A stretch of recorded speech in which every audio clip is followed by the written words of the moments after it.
Leitura do livro Iniciação à Espiritualidade, de acordo com os ensinamentos de Meixo Sama. Salmo de Meixo Sama. O sagrado e o profano. Quem se encontra no caminho precisa ficar atento ao que pode falar e ao que não deve dizer. Um homem de alma superior, as atitudes vislumbram inexprimível nobreza no trato com o outro. Constante amor dedicar aos divinos ensinamentos, sem risco de erro, ao aprimoramento conduz. Segunda aula. Na aula de hoje, a segunda do curso de iniciação, o assunto que abordaremos versará sobre o sagrado e o profano, as coisas de Deus e as dos homens. Para o desenvolvimento correto da nossa espiritualidade, a diferença entre as duas polaridades deve estar bem clara. Assim, estabelecemos como principal exemplo do sagrado a canalização do Jorê, pois nesse âmbito quem atua é Deus e não o homem. No momento em que o ministrante levanta a mão, é a luz de Deus que está sendo canalizada.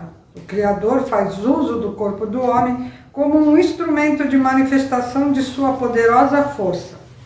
Ao ficar plenamente ciente dessa verdade, é impossível uma Merritô desviar-se do princípio do Jorê. Contudo, temos notado algumas situações em que a canalização se transformou em um ato quase profano, como se fosse um simples tratamento alternativo, uma massagem para curar as doenças. Mas esse mal-entendido deve ser corrigido e, para isso, todos devem procurar perceber a essência sagrada do ato de canalização da luz divina. No Ocidente, várias passagens da Bíblia são conhecidas por todos, principalmente os milagres executados por Jesus Cristo há 2000 anos. Esse acontecimento é a base da cultura ocidental. Naquela época em que Jesus de Nazaré começou a pregar a palavra de Deus, ele levantava a mão e imediatamente aconteciam milagres. O cego voltava a enxergar, o paralítico voltava a andar e etc. Isso fazia todos perceberem que ele não era uma pessoa comum. O povo sabia que Deus, apesar de invisível, estava com Cristo em função dos inúmeros milagres. E as pessoas que recebiam essas dádivas estavam plenamente conscientes de que haviam presenciado um ato sagrado. Tristemente, o que vemos hoje em dia na messiânica são pessoas ministrando Jorê, conversando sem o mínimo respeito. Transformaram num ato profano o princípio basilar de nossa religião, sem considerar a presença e a atuação divina, além de ministrá-lo apenas como um tratamento. No entanto, existe uma explicação bem clara para isso, que explanarei a seguir. Segundo os ensinamentos, Meixo Sama alcançou o grau de Kenshin Jitsu, a iluminação, aos 45 anos, 27 anos antes de seu falecimento, e chegou ao estado de união perfeita com Deus. Assim, ele era um iluminado, um Kenshin Jitsu, e Deus estava com ele. Não obstante, o que todos pensam é que o mestre havia alcançado este estado apenas no último ano de sua vida. Grande engano. Provavelmente o que gera essa confusão é o fato de que, nessa época já iluminado, Meixo Sama continuou trabalhando no comércio como uma pessoa comum, um chefe de família. Por fora, era um simples ser humano. Vivia normalmente e não mostrava seus dons extraordinários, nem mesmo para seus familiares, pois ainda não era o momento certo. Era apenas pai e marido. Poucos perceberam esse grandioso fato e o mestre dizia que disfarçava de propósito, caso contrário, não conseguiria viver neste mundo. Como poderia viver uma vida comum tendo recebido o Espírito Divino? Mesmo nas passagens bíblicas, sabe-se que os anjos eram mensageiros de Deus. Quando apareciam, falavam e rapidamente partiam.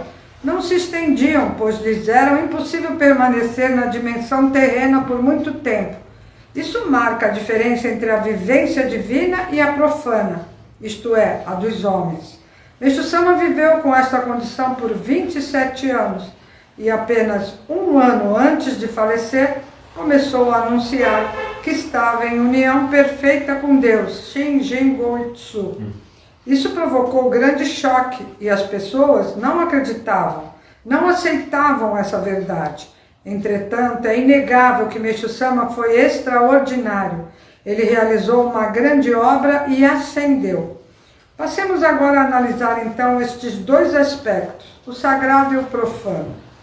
Em vários países do Oriente, como na Índia, na China, no Japão, isso é bem definido. E quando se vai a um espaço sagrado, a um templo budista ou shintoísta, por exemplo, logo na entrada passa-se por um lugar especial chamado Tori, e a partir desse ponto adentra-se o sagrado. Esses locais possuem essa característica sacra desde a origem do mundo, e não foi o homem que assim determinou. Os grandes mestres apenas descobriam, por meio de sua sensibilidade espiritual, quais os territórios que eram profanos ou sagrados, e assim definiam onde seriam erguidos os templos. Por incrível que pareça, atualmente, acredita-se que os grandes mestres decretaram, baseado em suas próprias ideias, a localização desses locais, e com seus esforços humanos transformaram o ambiente mundano em uma atmosfera divina. Isso não é possível, além do que os locais já estavam definidos para uma missão sagrada desde a criação. À vista disso, todas as muitas religiões que existiram, desde as eras primitivas, tanto no mundo ocidental como no oriental, possuíam lugares considerados sagrados e neles adoravam seus deuses. No Ocidente, anteriormente ao cristianismo, os romanos, os gregos e os egípcios erigiram templos nesses locais considerados especiais. Posteriormente, muitas igrejas importantes foram construídas no mesmo terreno desses antigos templos, porque o caráter venerável do local não se modifica. Isso o homem não tem como mudar, somente a fachada, a parte material pode ser alterada. Portanto, o mundo é formado desta maneira. Possui espaços que são ligados ao céu e outros que se ligam diretamente ao inferno. É fundamental a compreensão dessa verdade. Nos ensinamentos de Meixo Sama, aprendemos também que nosso corpo e espírito são diferentes e, apesar de nascermos de nossos pais, termos irmãos e familiares de sangue, essas são apenas ligações biológicas que mudam a cada novo renascimento. A alma, contudo, funciona de outra maneira e não passa por transformações em sua essência. Embora a pessoa possa estar mergulhada no mundo profano, se sua alma for nobre, permanecerá sempre nobre. Uma alma divina será divina para sempre. Voltando à ideia da sacralidade de Meixo Sama, ele chegou ao Kenshin Jitsu vivendo entre os homens, como um ser humano comum, e poucos os perceberam, nem mesmo a sua família. Isso nos remete ao ditado: santo de casa não faz milagre. Imagine se ele operasse milagres naquela época, não conseguiria viver. O exemplo de Meixo Sama nos possibilita verificarmos que ele deu um passo à frente na consagração do profano, isto é, o mestre sacralizou a vivência terrena por meio da sua presença no mundo dos homens, vivendo junto deles e da maneira como eles viviam. Nunca ninguém fez isso antes. A unificação desses dois aspectos. Este é o caminho horizontal, Daijo, o grande veículo. Nosso mestre demonstrou tal atitude durante toda a sua vida, convivendo com várias pessoas, artistas, cientistas, intelectuais, pessoas mais simples, velhos, jovens, e se adaptava à particularidade de cada um, com o objetivo de ajudar e salvar a todos indiscriminadamente. Agia da melhor maneira para tocar a alma da pessoa, pois não adiantaria chegar simplesmente e dizer: estou com Deus e vou salvá-lo. Essa postura não faria com que as pessoas o entendessem. Para isso, ele descia ao nível do indivíduo, falava a mesma linguagem, ensinava, orientava, mostrava o ponto focal para, dessa forma, elevá-la a um nível melhor. Contudo, aqueles que não perceberam, ou ainda os que não viram essa grandiosidade do mestre, hoje fazem tudo ao contrário, esquecendo-se de seu caráter sagrado. Mas desse jeito a própria doutrina virou uma confusão. Um exemplo pode ser visto na sede, no templo sagrado que Meixo Sama construiu no Japão, onde encontramos pessoas comendo, tomando chá, falando besteiras, tornando profano o local erigido para ser divino. Na época da construção dos protótipos de Hakone e Atami, as pessoas já tinham essas atitudes mundanas, mas Meishu Sama não proibia nada. Apesar de não gostar, permitia que as pessoas agissem com naturalidade e não impunha uma conduta, porque sabia que se exigisse espiritualidade, a manifestação do lado sagrado, as pessoas não seriam verdadeiras, suas atitudes não viriam do fundo de seus corações. E essa falsidade o mestre considerava pior ainda. Valorizava extremamente a autenticidade, por isso não as reprimia. Na época de Meishu Sama, de certa forma, tinha de ser assim mesmo, caso contrário, ele não conseguiria trabalhar, desenvolver a obra divina. Além do que, era impossível exigir que as pessoas entendessem e correspondessem ao lado divino do mestre. Na atualidade, infelizmente, o que se vê é a tendência da materialidade profana dominar e sobrepujar o sagrado. No Japão, alguns dedicantes se portam como funcionários de uma empresa comum e inclusive se nomeiam como staff, em vez de se autodenominarem pessoas que servem a Deus. Pois é exatamente isso que o ministro é, um servo de Deus, um instrumento trabalhando na obra divina. Mas staff significa apenas funcionário, ou seja, não possui nenhum caráter sagrado. Parece vergonhoso para eles se apresentarem como religiosos e serem aqueles que acreditam em Deus. De fato, nem mesmo podem ser qualificados dessa forma, pois a oração também deixou de ser uma prática.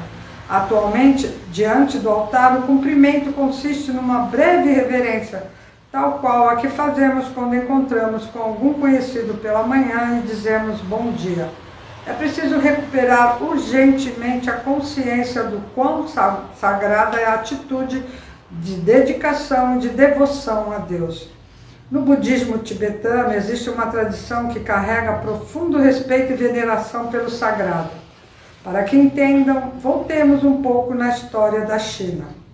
Na época da dinastia Qing, após o término do período Ming, no século XVII, houve uma mudança de governo para uma linhagem diferente devido à invasão de um país estrangeiro. A classe dominante deixou de ser autenticamente chinesa e ficou sob a influência do povo da Manchúria, que está localizada ao norte da China. Essa invasão instaurou um império que se estendeu até o século XIX. O filme O Último Imperador mostra o soberano retornando para a Manchúria, seu verdadeiro local de origem.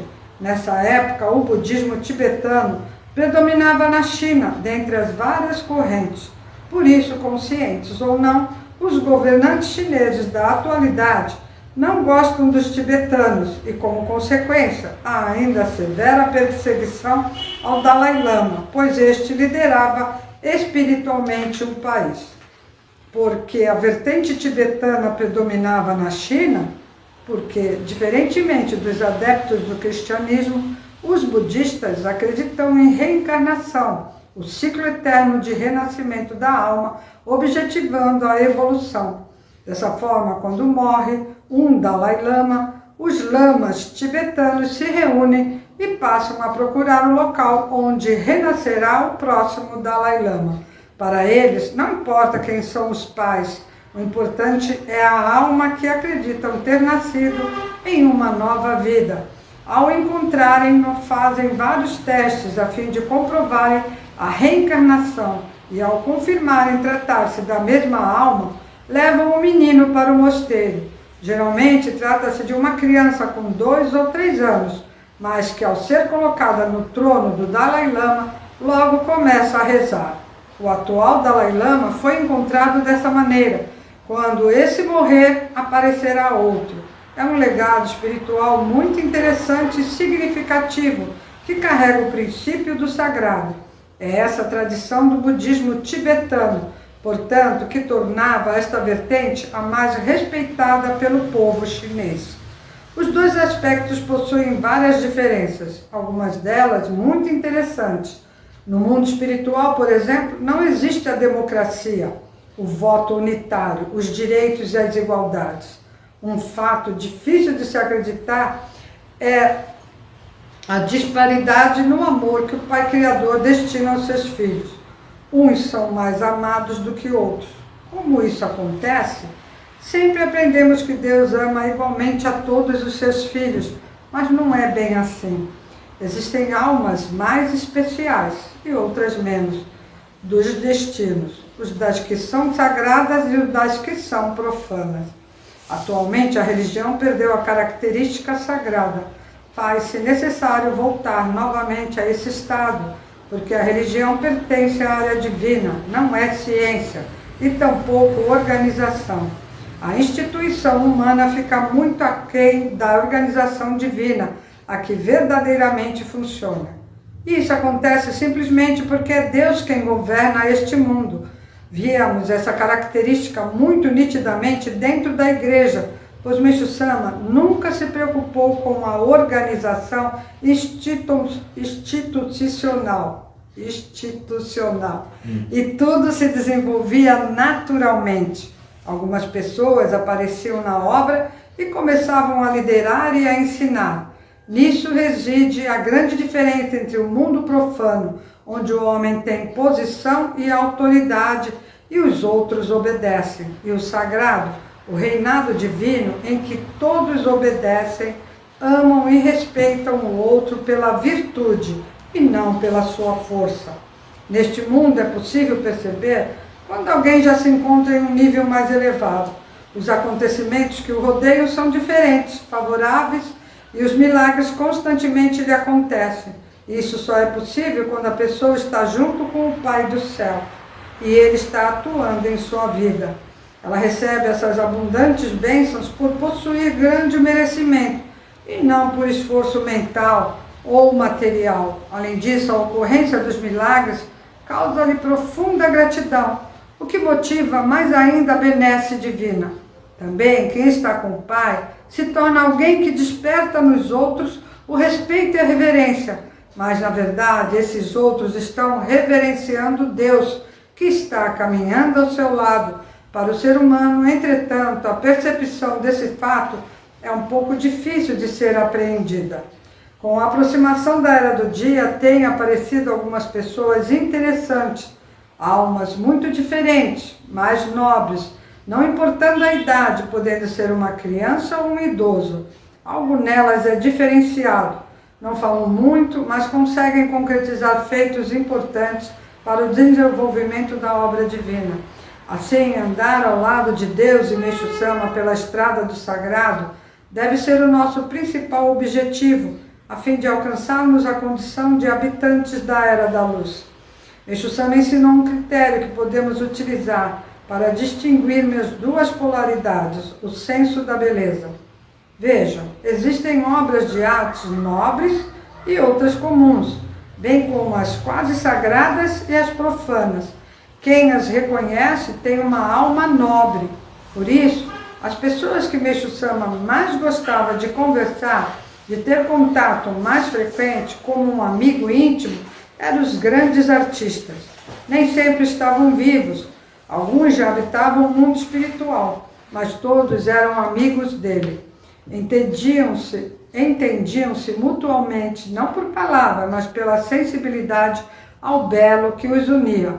O senso da verdadeira beleza é, portanto, um identificador do grau de elevação espiritual de alguém. Conheci um reverendo que na época tinha apenas 25 anos e dedicava quando Meixo Sama ainda era vivo. Ele construiu uma das maiores igrejas dentro da Messiânica e possuía um costume muito peculiar. Quando recebia visitas, ele sempre trazia uma bandeja com algumas xícaras de um modelo pequeno, normalmente utilizado para beber saquê, chamado choco. Dispunha várias peças, algumas caríssimas, misturadas com outras de valor inferior. Então, pedia ao visitante que escolhesse uma. Se a pessoa não tinha sensibilidade para a arte e a beleza, escolhia errado, pois apesar de na aparência todas serem semelhantes, na qualidade a diferença era enorme. Da mesma forma, se o visitante pegasse uma xícara boa, era respeitado.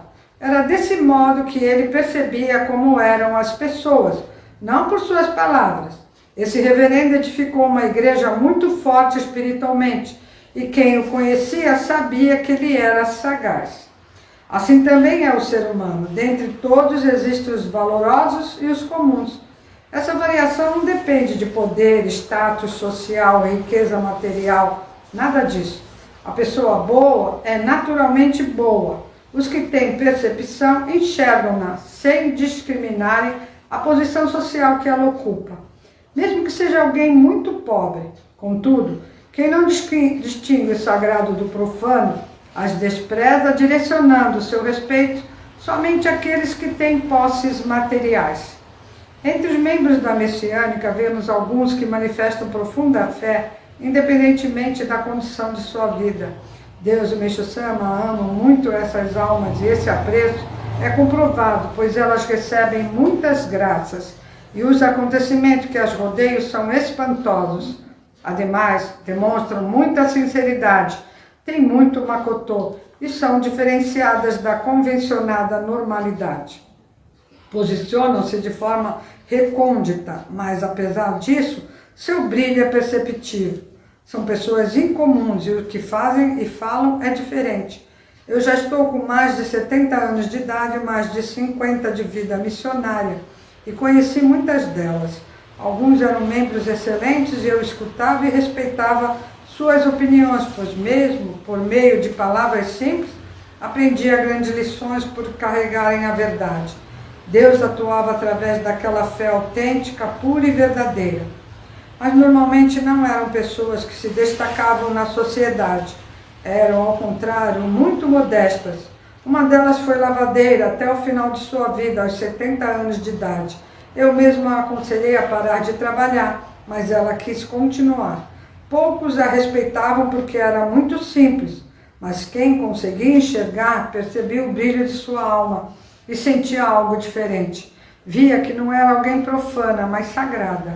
Isto é, conheceu o sagrado e se tornou diferente. Sua fé não estava apenas nas palavras, eu acredito, mas sim no verdadeiro encontro com Deus. Enquanto a fé se mantiver no nível do acreditar, ainda é muito fácil deixar de crer. Muitas pessoas recebem graças de Deus, rezam, agradecem, mas no dia seguinte, se acontecer uma purificação, não acreditam mais em nada. Caso surja um problema ou passem por uma perda material, deixam imediatamente de crer no Pai do Céu. Dizem, tal sofrimento não deveria me acontecer, eu não o mereço, que vaidade. Chegam a dizer que dedicaram a vida toda, 20, 30 e 50 anos, e que por isso nada de ruim poderia lhe acontecer. Ficam indignados. Por que Deus fez isso comigo? Por que tenho que sofrer? São pessoas que não conheceram Deus Supremo, só aparentavam crer nele, mas possuíam apenas uma fé falsa e superficial. Só aquelas que o encontraram verdadeiramente são completamente diferentes. O caminho de Meixo Sama foi marcado por ele ter chegado ao topo, onde encontrou com Deus e alcançou o altíssimo estado espiritual. Depois fez uma imersão no mundo comum, vivendo como uma pessoa normal, sem diferenciação nenhuma dos outros. Para que tenham uma ideia dessa situação, ilustrarei algo engraçado que acontecia. Os auxiliares de Meixo Sama e os diretores do templo pediam a ele que demonstrasse uma postura mais solene de alguém importante, mas o mestre não gostava dessa afetação.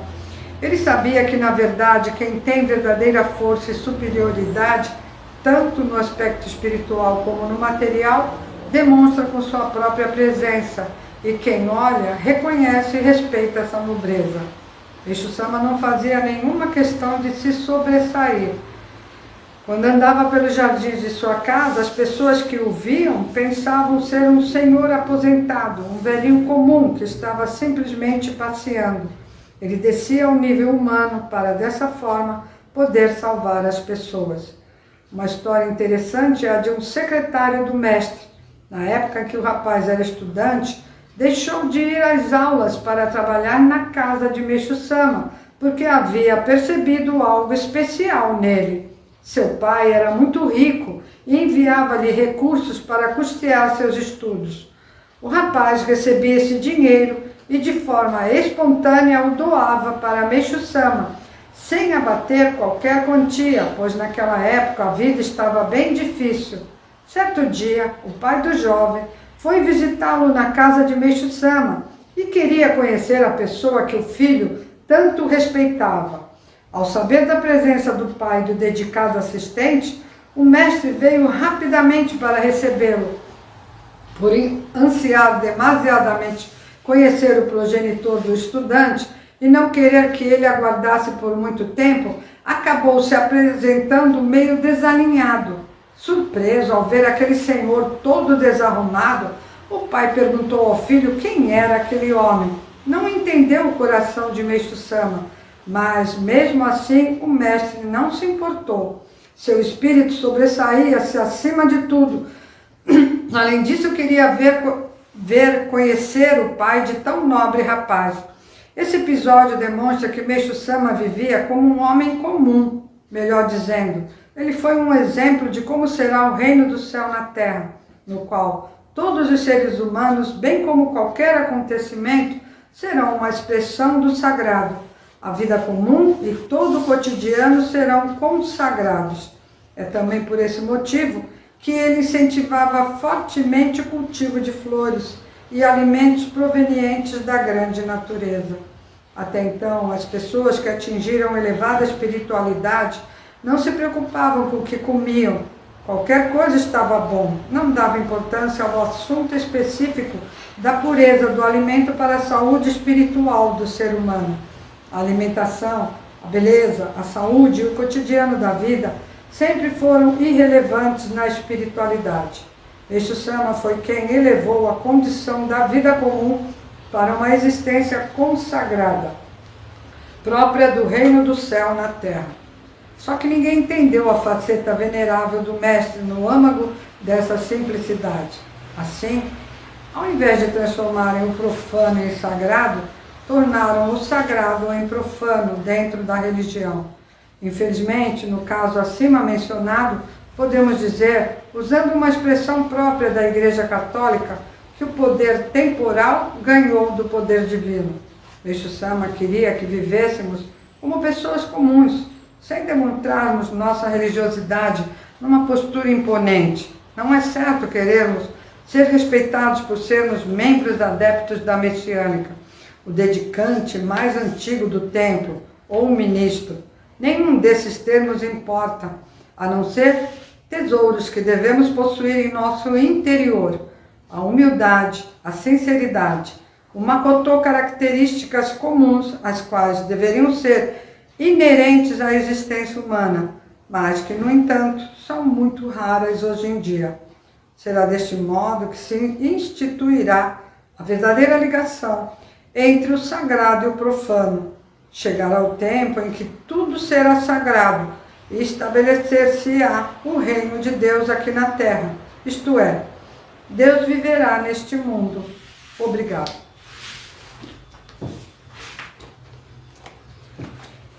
Muito obrigada. Um pouquinho cansativo, né? Mas é como eu falei ontem, é difícil cortar a aula, né? Não sei, se vocês acharem que está muito longo, a gente vai por partes, né? Tá bom, mas é o mesmo assunto, então é importante continuar até o fim. E aí, quando chegar em casa, refletir com as coisas que ouviu, né? Tá bom? Muito obrigada a todos.